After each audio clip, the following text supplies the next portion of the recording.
नमस्कार मित्रों, अनुराग motivation YouTube channel में आपका दिल से स्वागत है।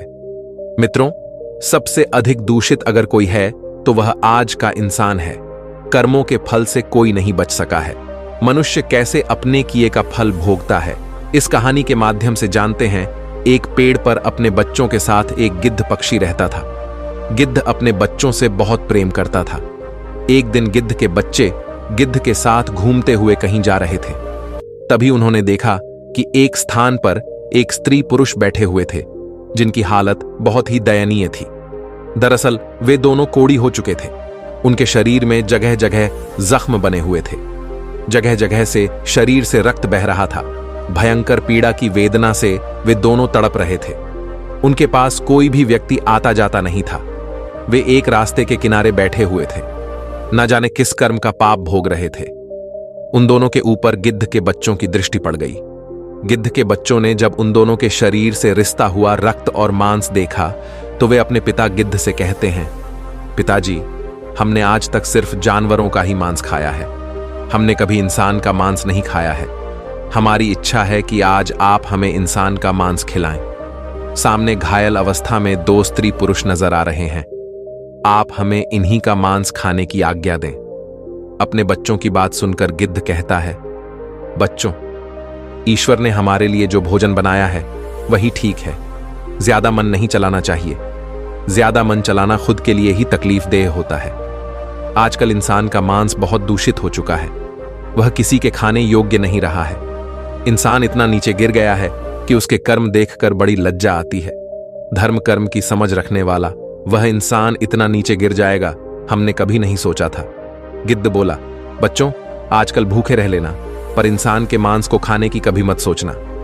गिद्ध के बच्चों ने पूछा, पिताजी, ऐसी क्या बात है जो इंसान का मांस हम नहीं खा सकते? तब गिद्ध कहता है, बच्चों, मैं तुम्हें एक कहानी सुनाता हूं। यह कहानी इन्हीं दोनों स्त्री पुरुषों की है, जिनका मांस खाने के लिए तुम तरस रहे हो। यदि तुम इनके कर्म जान लोगे तो कभी इंसान का मांस खाने की जिद नहीं करोगे। तब गिद्ध के बच्चे कहते हैं, हाँ पिताजी, आप हमें वह कहानी जरूर सुनाओ। आखिर हम भी तो जाने कि इंसान का मांस क्यों नहीं खा सकते। आपकी कहानी हम मन लगाकर सुनेंगे। कृपया पिताजी हमें जरूर सुनाइए।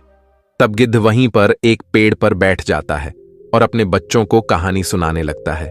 वह कहता है, बच्चों, यह कहानी इन्हीं दोनों स्त्री पुरुषों की है जो नीचे कोढ़ी के रूप में बैठे हुए हैं। इससे पहले यह दोनों एक राज्य के राजा और रानी हुआ करते थे। इस पुरुष की इससे पहले एक पत्नी थी जो ईश्वर को प्यारी हो गई। राजा और रानी के बीच बहुत ही अटूट प्रेम था। राजा अपनी पहले वाली रानी से बहुत प्रेम करता था। राजा के राज्य में चारों तरफ खुशहाली थी। प्रजा भी अपने राजा का बहुत सम्मान करती थी। राजा भी अपनी प्रजा की भलाई के लिए काम करता था। किसी तरह का प्रजा में कोई दुख नहीं था। इसी प्रकार राज्य कार्य करते हुए राजा का समय बड़े आनंद से बीत रहा था। कुछ समय बाद रानी ने एक कन्या को जन्म दिया, लेकिन दुर्भाग्य से बेटी को जन्म देकर वह महारानी स्वर्ग चली गई। राजा को इस बात से बहुत सदमा लगा। राजा के मन में यह बात बैठ गई कि मेरी जो बेटी हुई है, इसी बेटी के कारण मेरी प्राण प्रिय रानी की मौत हुई है। क्योंकि राजा रानी को बहुत चाहता था। रानी का गम राजा से बर्दाश्त नहीं हुआ। इसी गम के चलते राजा की हालत बिल्कुल पागलों जैसी हो गई थी। उसने यह बात अपने दिलों दिमाग में बैठा ली थी कि मेरी बेटी के कारण ही मेरी पत्नी की मृत्यु हुई है। अब तो वह अपनी बेटी को बिल्कुल भी प्यार नहीं करता था, ना ही उसकी तरफ देखता था।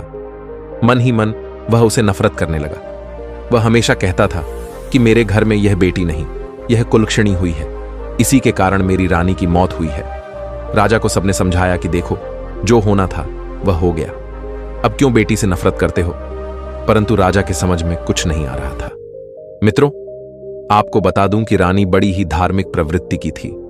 वह भगवान की बहुत पूजा पाठ करती थी। उधर राजा ने अपनी बेटी को ही रानी की मौत का जिम्मेदार मान लिया था और वह अपनी बेटी से मन ही मन बहुत नफरत करने लगा था। धीरे धीरे राजा सदमे में पहुंच गया। अब तो उसका राज्य काज में भी मन नहीं लगता था और ना ही वह प्रजा की भलाई के बारे में सोचता था। राजा की ऐसी हालत देखकर राजा के सभी मंत्री, दरबारी और रिश्तेदारों को चिंता होने लगी। कि अगर राजा इस तरह रहेगा तो राज्य की प्रजा बहुत दुख भोगेगी। इस इतने बड़े राज्य का क्या होगा? राजा की ऐसी हालत के बारे में जब पता चलेगा तो पड़ोसी देश के राजा बुरी मनसा से हमारे राज्य पर आक्रमण कर देंगे और हमारा राज्य बिल्कुल नष्ट भ्रष्ट हो जाएगा और इसकी तरक्की रुक जाएगी। सबने राजा को मिलकर खूब समझाया, लेकिन राजा के मन से रानी की यादें नहीं निकल रही थीं। राजा की अबोध बच्ची हमेशा रोती रहती थी, लेकिन राजा उसे नजर भर के भी नहीं देखता था। दासियां ही उस राजकुमारी का लालन पालन करती थी। राजा तो उसे कुलक्षणी कहता था और इसीलिए उसका नाम कुलक्षणी पड़ गया था। घर के रिश्तेदारों और मंत्रियों ने सलाह दी कि अगर ऐसा हुआ तो कैसे चलेगा, इसलिए उन्होंने राजा से दूसरा विवाह करने का प्रस्ताव रखा, जो राजा को सही लगा, क्योंकि रानी का गम भुलाने के लिए यह जरूरी था और उस लड़की के लिए भी एक मां की जरूरत थी। दासियां कब तक उसका पालन पोषण करती रहती। इस प्रकार राजा ने अपना दूसरा विवाह रचा लिया। अब घर में दूसरी मां आ चुकी थी, लेकिन उस लड़की से जब उसका पिता ही प्रेम नहीं करता था तो वह दूसरी मां क्या खाक करती। राजा की दूसरी पत्नी भी उस लड़की से नफरत करने लगी थी। उसने कभी उस बच्ची को नहीं अपनाया। धीरे धीरे समय बीतने लगा।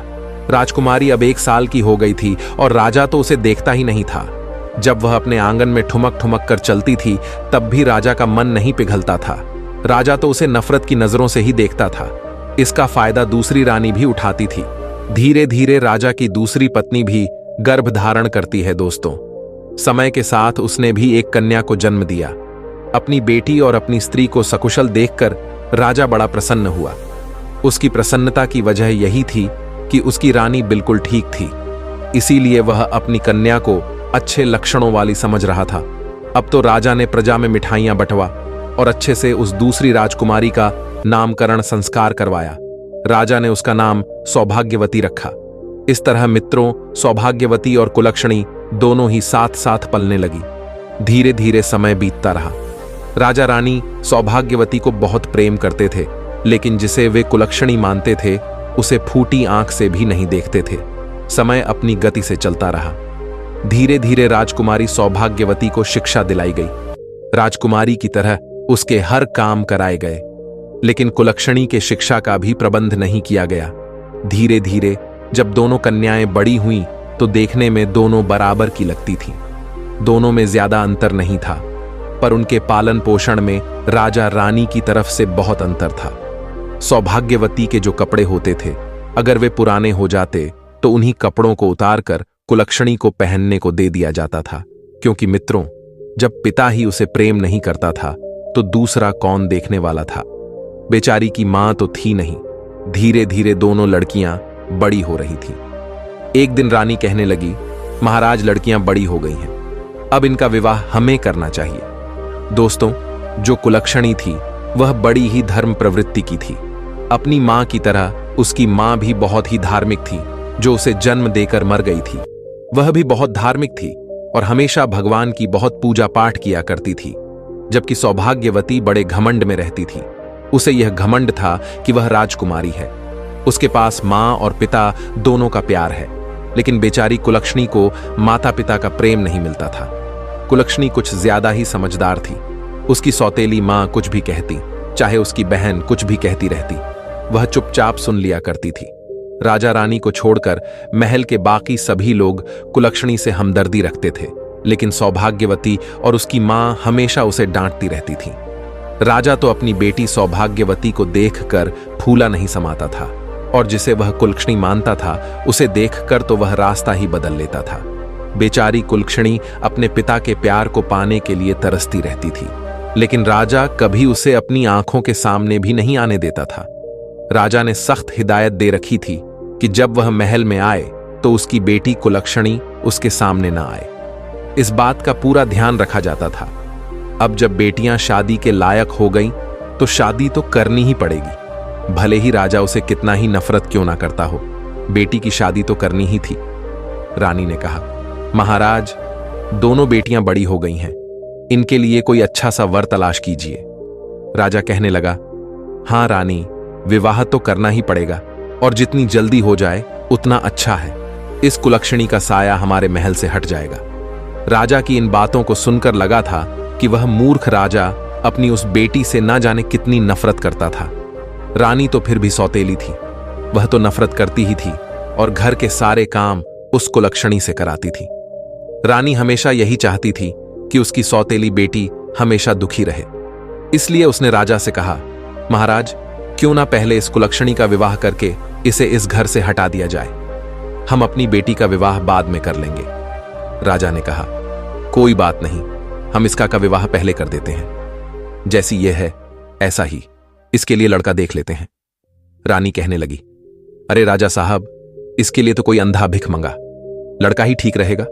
वह कहां राजमहलों के लायक है, जहां भी जाएगी मां का बेड़ा गर्क कर देगी। ये तो अपनी मां को खा ही गई, वहां भी न जाने क्या क्या कर देगी। इसके कारण हमें न जाने क्या क्या सुनने को मिलेगा। इस पर राजा ने कहा, रानी साहिबा, आप बिल्कुल ठीक कहती हो। राजा ने तुरंत ही अपने महल में नाई और पंडित को बुलवाया और कहा, कुलक्षणी के लिए एक अंधा और परिवार से हीन वर ढूंढ कर आओ, जिसका कोई परिवार ना हो। राजा की आज्ञा पाकर नाई और पंडित वर की तलाश में निकल पड़े। वे चलते चलते बहुत दूर एक गांव में जा पहुंचे, जहां मंदिर के बाहर उन्होंने एक बूढ़ी औरत को बैठे देखा। उसका एक बेटा था, मां बेटा दोनों भीख मांग रहे थे। बेटा अंधा था और घर के नाम पर एक टूटी फूटी घास फूस की झोपड़ी पड़ी हुई थी। नाई और पंडित उसे देखकर बहुत खुश हो गए, क्योंकि कई दिनों से उन्हें वैसा वर नहीं मिल रहा था जैसा राजा चाहता था। नाई और पंडित भिखारिन के पास गए और उससे कहा, माई, हम तेरे बेटे के लिए एक बहुत अच्छा रिश्ता लेकर आए हैं। यह सुनकर भिखारिन पहले तो हंसी और फिर कहने लगी, क्यों भैया, क्यों मुझ भिखारिन का मजाक उड़ा रहे हो?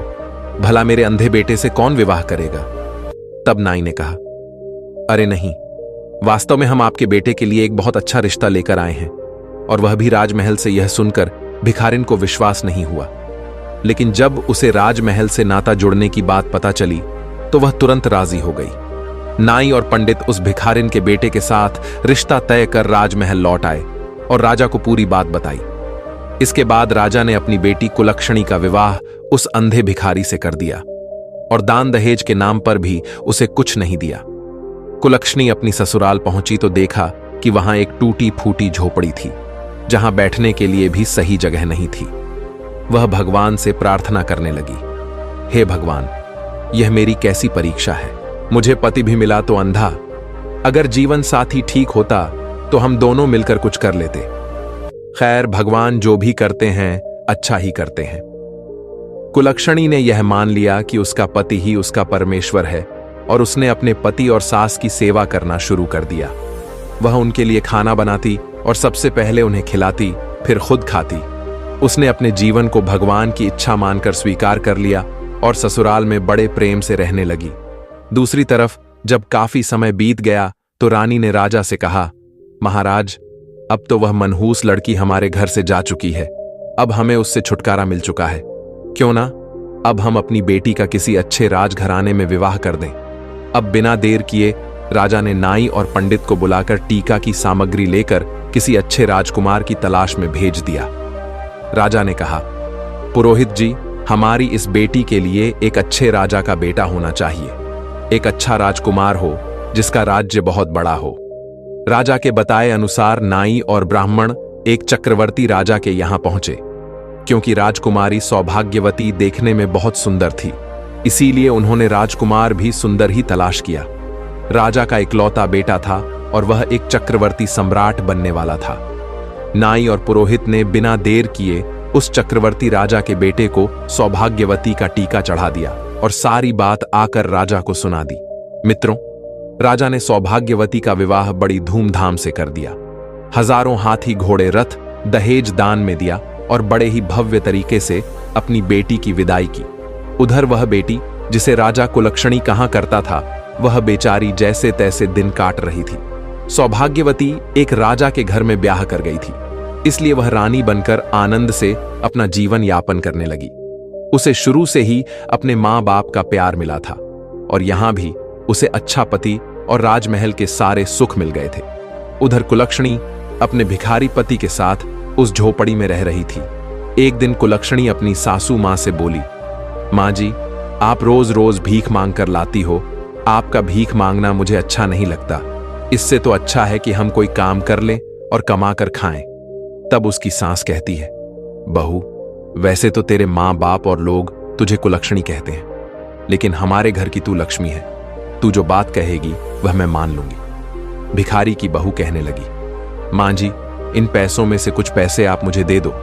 मैं इन पैसों से कुछ खरबूजे और तरबूज खरीद कर लाऊंगी, क्योंकि गर्मी का मौसम है और इस मौसम में खरबूजे और तरबूज खूब बिकते हैं। मैं उन्हें बेचूंगी। आप रोज रोज भीख मांगने जाती हो। 10 लोग आपको ठुकराते हैं, कोई 1-2 तरस खाकर कुछ दे भी देता है। मुझसे यह देखा नहीं जाता कि लोग आपका अपमान करें, इसलिए आज से आप घर पर रहो और मैं खरबूजे और तरबूज बेचने जाया करूंगी। सास ने कहा, नहीं नहीं बहू, तू भला कहां जाएगी? बहू ने कहा, मां जी आप चिंता मत करिए, मैं यह सब कर लूंगी। सास बोली, ठीक है। उसकी सास और पति भीख में जो पैसे इकट्ठे किए थे वह पैसे अपनी बहू के हाथ में रख देते हैं। बहू बाजार गई और एक डलिया ली और उसमें कुछ तरबूज और खरबूजे खरीद कर रख लिए। जंगल के रास्ते पर एक मंदिर था, वह उसी मंदिर के सामने जाकर बैठ गई। वहां से गुजरने वाले लोगों को तरबूज और खरबूजे बहुत पसंद आते थे, इसलिए हाथों हाथ उसके तरबूज और खरबूजे बिक गए। सारे तरबूज तो बिक गए, केवल 2 खरबूजे उसके पास रह गए थे। दोस्तों, उसी समय संयोग से विधि और विधाता भगवान उसी रास्ते से गुजर रहे थे। विधि कहने लगे, प्रभु देखो कितने सुंदर खरबूजों की सुगंध आ रही है, मुझे भी यह खरबूजे खाने हैं। विधाता बोले, देवी कहां तुम इन खरबूजों के चक्कर में पड़ रही हो? चलो हमें उज्जैन पर पहुंचना है। विधि ने कहा, नहीं नहीं प्रभु, मुझे तो यह खरबूजे खाने हैं। माता, विधि जिद कर गई, कहने लगी, देखो स्त्री खरबूजे बेच रही है और वह तो आपकी भक्त है, प्रभु हमें उससे खरबूजे जरूर लेना चाहिए। दोस्तों, माता, विधि और विधाता ने एक बूढ़े और बुढ़िया का रूप धारण किया और पहुंच गए। उस खरबूजे वाली के पास उसके पास मात्र 2 ही खरबूजे बचे थे। माता, विधि और विधाता ने बहुत ही दीन रूप बनाया था। फटे पुराने वस्त्र थे, जर्जर हालत थी। एक दूसरे का हाथ पकड़े हुए वे उसके पास पहुंचे। जाकर कहने लगे, बिटिया हम दोनों भूखे हैं, क्या हमें कुछ खरबूजा खाने को मिलेगा? तो कुलक्षणी कहने लगी, माए आप बैठो, इतनी गर्मी पड़ रही है, लो पहले पानी पी लो। उसके पास थोड़ा सा पानी था। पहले उसने विधाता और माता विधि बने हुए उन दोनों वृद्ध दंपति को पानी पिलाया और आराम से उन्हें बैठाया। उसके बाद एक एक करके दोनों को खरबूजा खाने को दिया। दोनों लोगों ने वे दोनों खरबूजे खा लिए। उसके बाद माता विधि कहने लगी, बिटिया हमारे पास तो तुम्हें देने के लिए कोई पैसे नहीं है, हम कहां से पैसे देंगे? हम तो भूखे थे, इसलिए खरबूजे तो हमने खा लिए। वह कहने लगी, कोई बात नहीं मां, आज मैं खरबूजे बेचने आई थी और ईश्वर की कृपा से मेरे सारे खरबूजे बिक गए। अब मेरे पास सिर्फ यह 2 खरबूजे शेष बचे थे। अगर आपने उन्हें खा लिया है तो यह भी मेरे लिए पुण्य का काम है। आप तो बूढ़ी मां हो, मेरी कोई मां नहीं है, और आपने मुझसे इतने प्यार से बेटी कहां है बेटी शब्द सुनने के लिए तो मैं और मेरे कान ही तरस गए थे। कभी मेरे पिता ने भी मुझे बेटी का प्यार नहीं दिया। तब माता विधि हुई। बूढ़ी मां कहती हैं, बिटिया मैं काफी दूर से चलकर आई हूं और राह चलने के कारण मेरी सांस फूल रही है, मेरे पैरों में बड़ा दर्द हो रहा है। कुलक्षणी ने कहा, लाओ मैया, मैं तुम्हारे पैर दबा देती हूं। इतना कहकर वह माता विधि के चरण दबाने लगती है। ठंडी हवा चल रही थी। विधि मां को नींद आ जाती है। विधि मां को नींद आई तो कुलक्षणी अपने पल्लू से उनके ऊपर हवा करने लगी ताकि उनके ऊपर कोई मक्खी या मच्छर ना बैठे। दोस्तों, विधाता भी वहीं पर लेट गए। जब माता विधि की आंख खुली तो वे दोनों बड़े प्रसन्न हुए। कहने लगे, बेटी तूने तो हमारी बहुत सेवा की है और हमारे पास तो तुम्हें देने के लिए कुछ भी नहीं है, हम तुम्हें क्या दें? वह कहने लगी, कोई बात नहीं मां, मेरी कोई मां नहीं है। तुम्हारी सेवा करके तो मुझे मां जैसा प्यार मिला, ऐसा लगा जैसे तुम मेरी मां हो। तब माता विधि कहती हैं, अच्छा बेटी अब हम चलते हैं। जाते हुए माता विधि ने विधाता से कहा, प्रभु अगर आपकी झोली में कुछ पड़ा हो तो इस बेचारी को दे दो। यह बेचारी बड़ी ही गरीब है और इसके पिता ने इसके साथ बहुत अन्याय किया है। विधाता बोले, देवी मेरे पास तो मेरी झोली में केवल भभूति है, इससे इसका क्या भला होगा? माता विधि बोली, प्रभु लोगों का भला तो आपके भला कहने से ही हो जाता है। फिर भी मन समझाने के लिए माता विधि ने विधाता की झोली से कुछ भभूति निकाली और उस बेचारी को दे दी। वह भभूति उसने अपने पल्लू में बांध कर रख ली। शाम को जब वह अपने घर पहुंचती है तो अपनी सासू मां से कहती है, मां जी, आज एक बूढ़ी मां और एक बूढ़े बाबा की सेवा करके मुझे अपार सुख मिला। और देखो मां, आज की कमाई, आज मेरे सारे खरबूजे बिक गए मां। अब तुम्हें और मेरे पति को कहीं भी भीख मांगने की जरूरत नहीं है। अब हम मेहनत से काम करके अपना गुजारा करेंगे और ईश्वर की कृपा रही तो हम सम्मान की जिंदगी जिएंगे। आज से हमें भीख नहीं मांगनी है। तब उसकी सास कहने लगी, बेटा, मैं तेरी जैसी बहू पाकर निहाल हो गई। मैंने तो कभी सोचा भी नहीं था कि कभी मेरे बेटे का भी विवाह होगा। मुझे नहीं पता था कि मेरे बेटे के नसीब में इतनी संस्कारी और लक्ष्मी जैसी बहू लिखी होगी। मैं तो भगवान की बहुत आभारी हूं कि भगवान ने मेरे बेटे की किस्मत में तुम्हें लिखा था। वह कहने लगी, मां, आज एक बूढ़े बाबा और एक बूढ़ी अम्मा आई थीं। उन्होंने मुझे यह भभूति दी है, मैं इसका क्या करूं? तब उसकी सास कहती है कि अपने पति से जाकर पूछ ले कि इसका क्या करना है। वह उसके पति के पास जाकर कहने लगी, स्वामी, आज मुझे यह भभूति दी है, एक बूढ़े बाबा और एक बूढ़ी मां ने, मैं इसका क्या करूं?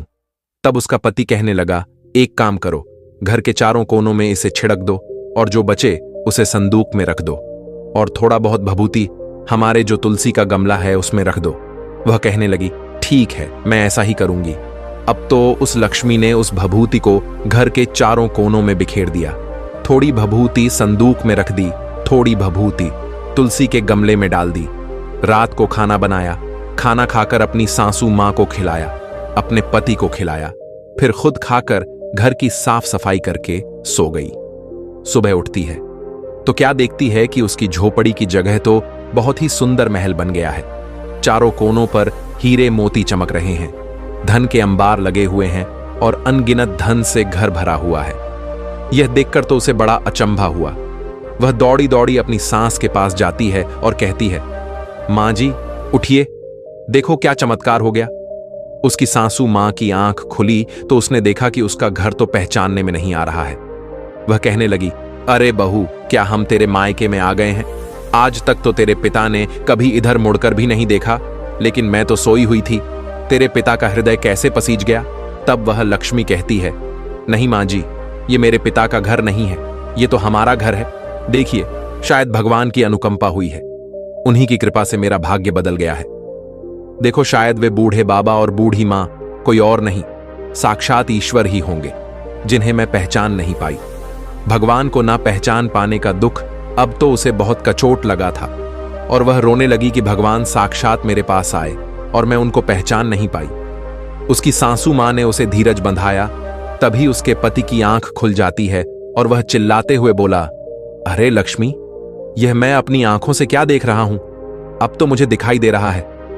वह अपनी मां से बोला, मां, देखो, मुझे सब कुछ दिखाई दे रहा है, अब मैं अंधा नहीं रहा। यह देखकर लक्ष्मी की खुशी का ठिकाना नहीं रहा। उसके पति की आंखें ठीक हो गईं। यह उसके जीवन की सबसे बड़ी खुशी थी। इतनी खुशियां तो उसे धन दौलत पाकर भी नहीं हुई थी। भगवान की कृपा से अब उसका पति किसी राजा से कम नहीं लग रहा था। अब उन्होंने कहा कि जब इतनी बड़ी कृपा हो ही गई है तो क्यों ना हम भगवान की चर्चा करवाएं, पाठ करवाएं, लोगों को अपने घर बुलाएं और खूब बड़ा सा भंडारा करवाएं। उसकी सासू मां कहने लगी, बेटी, तुम तो मेरे घर की लक्ष्मी हो, जैसा तुम करना चाहो वैसा करो, मैंने कब मना किया। अब तो लक्ष्मी ने अपने घर में एक कथा का आयोजन किया और अपने रिश्तेदारों को निमंत्रण दिया। सारे रिश्तेदारों में निमंत्रण बंटवा एक पत्र अपने मायके भी भिजवाया और एक चिट्ठी अपनी बहन सौभाग्यवती के घर भी भेजी। निमंत्रण पाकर लक्ष्मी का पिता और उसकी सौतेली मां भी आए। वे आए तो थे, परंतु दोस्तों, उनकी हालत बहुत खराब हो गई थी। वे अपनी बेटी की हालत पर हंसने के लिए वहां आए थे, लेकिन वहां पहुंचकर उसके पिता का तो शर्म से सिर नीचा हो गया। वह सोच रहा था, मैंने अपनी बेटी के साथ ऐसा किया, लेकिन उसका नसीब देखो, नसीब के आगे किसी की नहीं चलती। मेरे चाहने से क्या होता है? जब भगवान ने उसका नसीब स्वयं अपने हाथों से लिखा हो, उसके माता पिता को अब बड़ा अफसोस हो रहा था, क्योंकि जब लक्ष्मी और सौभाग्यवती की शादी हुई थी तब उसके पिता ने अपनी बेटी को कुछ भी नहीं दिया था और जानबूझकर एक अंधे भिखारी के साथ उसका विवाह किया था। इसी पाप के कारण उसका पिता और सौतेली मां दोनों लोग कोढ़ी हो गए थे। बहुत उपचार करने के बाद भी वे ठीक नहीं हुए थे। उनका राज्यपाठ धूमिल होता जा रहा था। प्रजा में राजा के प्रति रोष पैदा हो गया था, क्योंकि जब राजा ही राज करने वाला मजबूत ना हो तो राज्य तो गरीब हो ही जाएगा। उसके राज्य में घुसपैठ होने लगी थी। उसका पिता एक नाम मात्र का राजा रह गया था दोस्तों। जब उसकी बहन सौभाग्यवती आई, और सौभाग्यवती तो पहले से ही घमंडी थी, वह पहले ही लक्ष्मी को बात बात पर ताने मारती थी।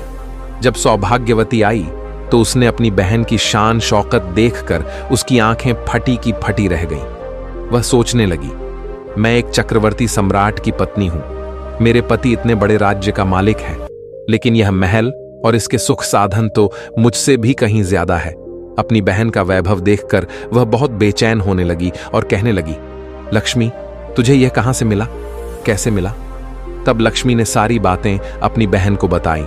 सौभाग्यवती यह सुनकर और भी ज्यादा बौखला गई। सौभाग्यवती के मन में फिर से लालच आ गया। वह किसी भी कीमत पर अपनी बहन लक्ष्मी को नीचा दिखाना चाहती थी। वह तो चाहती थी कि लक्ष्मी उससे ऊपर कभी ना पहुंच पाए, लेकिन जिसे भगवान उठाना चाहते हैं उसे कौन रोक सकता है। ऊपर उठाने वाला तो ईश्वर है, किसको कब क्या बना दे कोई नहीं जानता। सौभाग्यवती ने जब अपनी बहन से पूछा कि उसके समृद्ध होने का क्या कारण है, तो भोली लक्ष्मी ने पूरी बात उसे बता दी कि उसने एक बूढ़े और बूढ़ी मां को खरबूजे खिलाए थे। उन्हीं के आशीर्वाद से यह सब हुआ है अपनी बहन से। यह सब जानकर सौभाग्यवती राजमहल में जाकर अपने पति से कहा, देखो जी, मैं भी खरबूजे बेचने जाऊंगी। उसका पति कहने लगा, अरे सौभाग्यवती, तुम यह कैसी बातें कर रही हो? हमारे राज्य में किसी प्रकार की कोई कमी नहीं है, और वह तेरी बहन इतनी गरीब थी। उसकी सच्ची श्रद्धा और भक्ति देखकर उस पर भगवान ने कृपा की है। तू तो क्यों चलन के मारे मरी जा रही है? तेरे पास किस चीज की कमी है? लेकिन सौभाग्यवती नहीं मानी। वह कहने लगी, नहीं जी, मुझे तो खरबूजे बेचने जाना है। तो पति कहने लगा, ठीक है, अगर मेरी बात नहीं मानती हो तो चली जा। उसने एक डलिया में खरबूजे भर लिए और एक मंदिर के पास जाकर बैठकर बेचने लगी।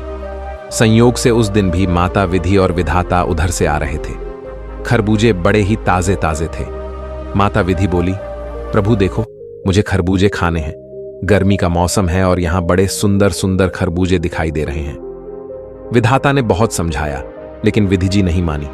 उन्हें तो सौभाग्यवती के खरबूजे पसंद आ रहे थे।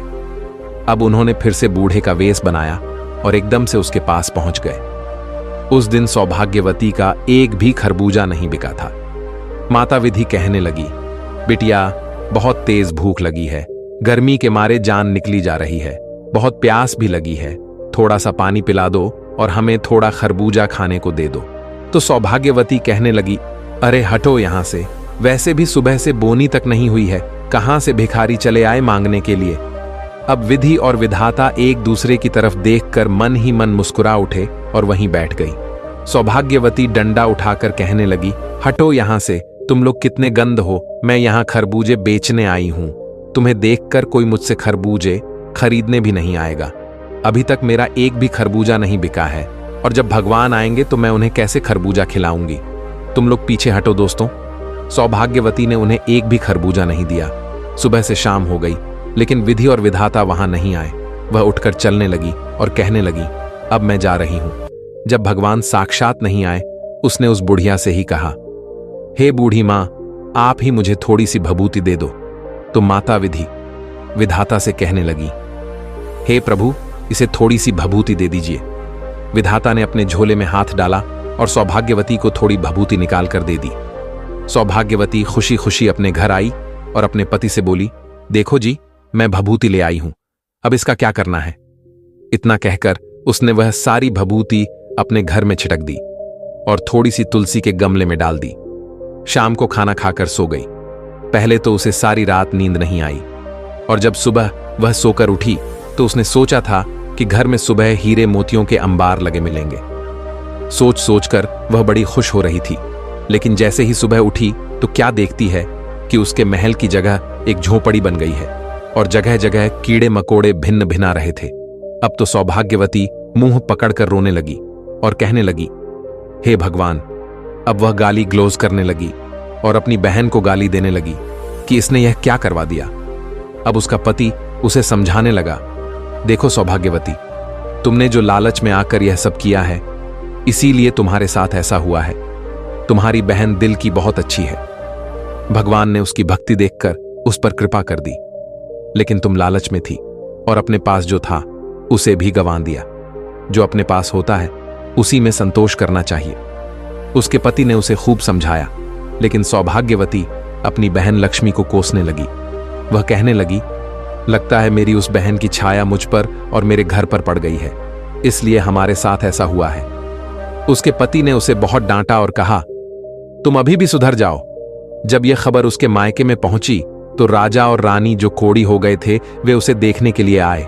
अपने माता पिता की ऐसी हालत देखकर सौभाग्यवती कहने लगी, अरे दूर हटो, तुम मेरे घर के अंदर मत आना।